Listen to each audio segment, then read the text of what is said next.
9 വർഷമായി ഒളിവിൽ കഴിയുന്ന വാറന്റ് പ്രതിയടക്കം രണ്ടുപേരെ Paravur excise range inspector Thomas ദേവസിയും സംഘവും പിടികൂടി. ചേന്ദമംഗലം സ്വദേശി ഗോപകുമാർ, നിക്സൺ ജോൺസൺ എന്നിവരാണ് പിടിയിലായത്.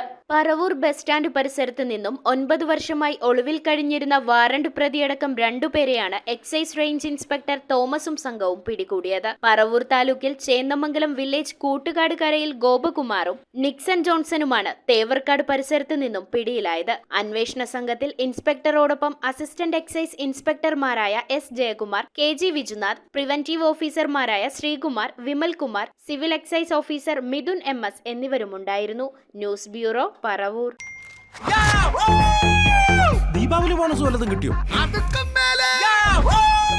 എന്റെ മോള് എന്റെ നാട്ടിലെ ആദ്യത്തെ പൈലറ്റായി. അവളുടെ അഡ്മിഷന്റെ നേരത്ത് എനിക്ക് കൈത്താങ്ങായത് മണപ്പുറം ഗോൾഡ് ലോണാണ്. മണപ്പുറം ഗോൾഡ് ലോൺ പണയം വെക്കുന്ന ദിവസങ്ങൾക്ക് മാത്രം പലിശ ഈടാക്കുന്നു.